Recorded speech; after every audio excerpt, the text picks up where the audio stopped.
Kerala's favorite film actor ഇന്ന് നമ്മൾ discuss ചെയ്യാൻ പോകുന്നത് ഒരു ആക്ടറിനെ കുറിച്ചല്ല പക്ഷേ കേരളാസ് ഫേവറേറ്റ് പോലീസ് ഓഫീസറിനെ കുറിച്ചാണ് ബിക്കോസ് ഇന്ന് നമ്മൾ ഡിസ്കസ് ചെയ്യാൻ പോകുന്ന നടൻ നമ്മുടെ എല്ലാവരുടെ മനസ്സിലുള്ളൊരു ഐഡിയൽ പോലീസ് ഓഫീസർ നമ്മുടെ നാടിന് ഇങ്ങനൊരു പോലീസ് ഓഫീസർ എന്താ ഇല്ലാത്തതെന്ന് നമ്മൾ എപ്പോഴും ഓർക്കും കൂടുതൽ വിശേഷണങ്ങളുടെ ആവശ്യമില്ല his none other than Bharath Suresh Gopi മലയാള സിനിമയിലെ ആക്ഷൻ ഹീറോ പാരമ്പര്യത്തിൽ പ്രമുഖനായ വ്യക്തിത്വമാണ് സുരേഷ് ഗോപി 1957 ജൂൺ 26-ന് കെ ഗോപിനാഥപിള്ളയുടെയും ജ്ഞാനലക്ഷ്മി അമ്മയുടെയും മകനായിട്ടാണ് സുരേഷ് ഗോപി ജനിച്ചത്. പ്രാഥമിക വിദ്യാഭ്യാസത്തിനു ശേഷം കൊല്ലം ഫാത്തിമ മാതാ കോളേജിൽ നിന്നും ഇംഗ്ലീഷ് സാഹിത്യത്തിൽ ബിരുദാനന്തര ബിരുദം നേടി. നാടക പാരമ്പര്യമൊന്നും അവകാശപ്പെടാനില്ലാതിരുന്ന ഇദ്ദേഹം ആദ്യമായി സിനിമയിൽ മുഖം കാണിക്കുന്നത് KS സേതുമാധവന്റെ ഓടയിൽ നിന്ന് എന്ന ചിത്രത്തിൽ ബാലതാരമായിട്ടാണ്. മുതിർന്നതിനു ശേഷം നിരപരാധി എന്ന തമിഴ് ചിത്രത്തിൽ അഭിനയിച്ചു. എന്നാൽ ഈ നടൻ ശ്രദ്ധ നേടുന്നത് തമ്പി കണ്ണന്താനം സംവിധാനം ചെയ്ത രാജാവിന്റെ മകനിലൂടെയാണ്. അതിൽ മോഹൻലാൽ അവതരിപ്പിച്ച വിൻസെന്റ് ഗോമസ് എന്ന നായകന്റെ സുഹൃത്ത് കുമാർ എന്ന കഥാപാത്രം സുരേഷ് ഗോപിയെ മലയാളികൾക്ക് പ്രിയങ്കരനാക്കി. തുടർന്ന് നിരവധി ചിത്രങ്ങളിൽ ഈ നടൻ തന്റെ സാന്നിധ്യം അറിയിച്ചു. ഇതിൽ തമ്പി കണ്ണന്താനത്തിന്റെ തന്നെ ഭൂമിയിലെ രാജാക്കന്മാർ എന്ന ചിത്രത്തിൽ വിപ്ലവ നേതാവിന്റെ വേഷത്തിലും ഇതേ സംവിധായകന്റെ തന്നെ വഴിയോര കാഴ്ചകൾ, നാടോടി തുടങ്ങിയ ചിത്രങ്ങളിലും കെ മധുവിന്റെ 20-ാം നൂറ്റാണ്ടിലും വില്ലനായി സുരേഷ് ഗോപി തിളങ്ങി. 1980-ന്റെ രണ്ടാം പകുതിയിൽ വില്ലൻ വേഷങ്ങളും നായകതുല്യ പ്രാധാന്യമുള്ള സഹനടനായും നിരവധി അവസരങ്ങൾ സുരേഷ് ഗോപിയെ തേടിയെത്തി. ഈ നടന്റെ കരിയറിലെ ശ്രദ്ധേയമായ ചുവടുവയ്പ്പാണ് MD ഹരിഹരൻ ടീമിന്റെ ഒരു വടക്കൻ വീരഗാഥയിലെ ആരോമൽ ചേകവരുടെ വേഷം. കൂടാതെ ഡെന്നിസ് ജോസഫിന്റെ മനു അങ്കിൾ എന്ന ചിത്രത്തിലെ കോമഡി വേഷവും ശ്രദ്ധ നേടി. ഇങ്ങനെ സഹനടൻ, വില്ലൻ എന്നീ ഇമേജുകളിൽ നിന്നും ഈ നടനെ നായക പദവിയിലേക്ക് ഉയർത്തിയത് IV ശശി സംവിധാനം ചെയ്ത അക്ഷരത്തെറ്റ് എന്ന ചിത്രമായിരുന്നു. തുടർന്ന് 90കളിൽ നായകൻ എന്ന പരിവേഷമാണ് ഈ നടനെ നയിച്ചത്. സുരേഷ് ഏട്ടനെ കുറിച്ച് ഇന്ന് നമ്മോട് കുറച്ച് വിശേഷങ്ങൾ പറഞ്ഞുതരാനായി മറ്റാരുമല്ല, നമ്മോടൊപ്പം ഭാഗ്യ ചേച്ചിയും സിബി സാറും അംബിക ചേച്ചിയും ഉണ്ട്. Let's ask them. സോ ഇന്ന് നമ്മൾ ഡിസ്കസ് ചെയ്യാൻ പോകുന്നത് സുരേഷ് ഏട്ടനെ കുറിച്ചാണ്. ഇതേപോലെ വളരെ ഒരേ ക്യാരക്ടർ എന്ന് വെച്ചാൽ ഒരേ റോൾ ഒരുപാട് ഡിഫറെൻറ്റ് രീതിയിൽ ഡിഫറെൻറ്റ് ഫിലിംസിൽ ചെയ്തിട്ടുള്ള ഒരു ആർട്ടിസ്റ്റാണ് സുരേഷ് ഗോപി.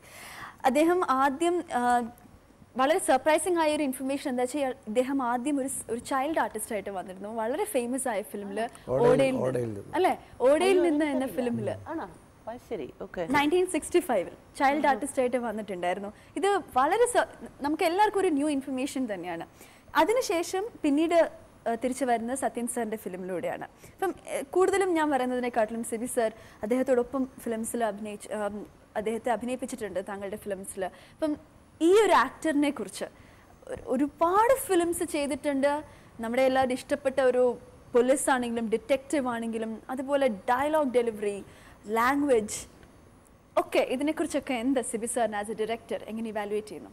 സുരേഷ് ഈ ഓടയിൽ നിന്നിലെ ബാലതാരത്തിന് ശേഷം പിന്നെ സുരേഷ് വരുന്നത് സത്യനന്ദിക്കാടിൻ്റെ TP ബാലഗോപാലൻ MA എന്ന സിനിമയിലെ ഒരു ചെറിയ വേഷത്തിലാണ്, ഒരു കല്യാണ ചെറുക്കനായിട്ടൊക്കെ വന്ന ഒരു വേഷത്തിലാണ് വന്നത്. പക്ഷേ പിന്നെ സുരേഷ് ഗ്രാജുവലി മെയിൻ സ്ട്രീം സിനിമയിലേക്ക് എത്തിപ്പെടുകയും ഒരുപാട് കഥാപാത്രങ്ങൾ, പ്രത്യേകിച്ചും സുരേഷ് ഗോപിയുടെ ഏറ്റവും പവർഫുൾ ആയിട്ടുള്ള കഥാപാത്രങ്ങൾ അദ്ദേഹത്തിൻ്റെ പോലീസ് ഓഫീസർ വേഷങ്ങൾ തന്നെയാണ്. എല്ലാവർക്കും അറിയാവുന്ന പോലെ തന്നെ സുരേഷ് ഗോപി ചെയ്ത എല്ലാ പോലീസ് വേഷങ്ങളും മികവുറ്റതാണ്. പ്രത്യേകിച്ചും ഷാജി കൈലാസ്, സുരേഷ് ഗോപി, രഞ്ജി പണിക്കർ എന്ന് പറയുന്ന ഒരു ടീമിങ്ങിലുണ്ടായ സിനിമകളെല്ലാം വളരെ മികവുറ്റ, കൊമേഴ്ഷ്യലി വളരെ സക്സസ്ഫുൾ ആയിട്ടുള്ള, അതോടൊപ്പം തന്നെ വളരെ ബോൾഡായിട്ടുള്ള ഒരു പോലീസ് ഓഫീസർ ക്യാരക്ടർ ഇപ്പോഴും സുരേഷ് പ്രസൻറ്റ് ചെയ്യുമ്പോൾ അതിൻ്റെ പൂർണ്ണത എപ്പോഴും കിട്ടാറുണ്ട്. സുരേഷിൻ്റെ ഒരു പ്രത്യേകത എന്ന് പറയുന്നത് സുരേഷിൻ്റെ ബോഡി, ആകാരപരമായിട്ട് സുരേഷിൻ്റെ പൊക്കവും ശരീരവും എല്ലാം അത്തരം വേഷങ്ങൾക്ക് അനുയോജ്യമാണ്. പിന്നെ സുരേഷിൻ്റെ ഡയലോഗ് ഡെലിവറിയിൽ പ്രത്യേകിച്ചും ഇംഗ്ലീഷ് ഇത്രയും നന്നായിട്ട്, ഇംഗ്ലീഷ് ആക്സെൻറ്റ് നന്നായിട്ട് ഇത്രയും നന്നായിട്ട് ഉപയോഗിക്കുന്ന ഒരു ആക്ടർ നമുക്കുള്ളത് സുരേഷ് തന്നെയാണ്. വളരെ നല്ല സ്റ്റാൻഡേർഡ് ഇംഗ്ലീഷ് ആണ്, ഹൈ സ്റ്റാൻഡേർഡ്. അത് നന്നായിട്ട് അതൊക്കെയാണ് അത്. അപ്പോൾ അത് ആ ക്യാരക്ടറിന് അത് കിട്ടുന്ന ഒരു അഡീഷണൽ ഇതാണ്. അത് പിന്നെ ആക്ഷൻ, നന്നായിട്ട് ആക്ഷൻ ചെയ്യും സുരേഷ്.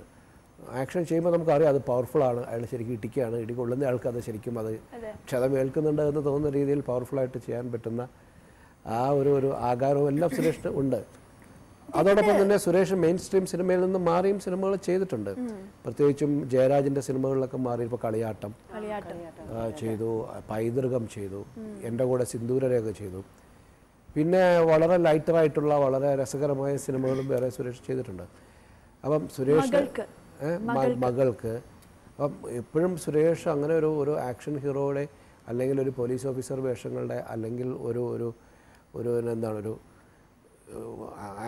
ഒരു ഭയങ്കര പവർഫുൾ ഹീറോ ഇമേജിൻ നിൽക്കുമ്പോൾ തന്നെയും അതിന് ഓപ്പോസിറ്റായിട്ടുള്ള ലെവലിലുള്ള ഇത്തരം സിനിമകൾ ചെയ്യാനും താല്പര്യമെടുത്തിട്ടുണ്ട്. അതിലൂടെ അദ്ദേഹത്തിന് അംഗീകാരങ്ങൾ ലഭിച്ചിട്ടുണ്ട്. പ്രത്യേകിച്ചും ദേശീയ അംഗീകാരം അദ്ദേഹത്തിന് കളിയാട്ടം നേടിക്കൊടുത്തിട്ടുണ്ട്.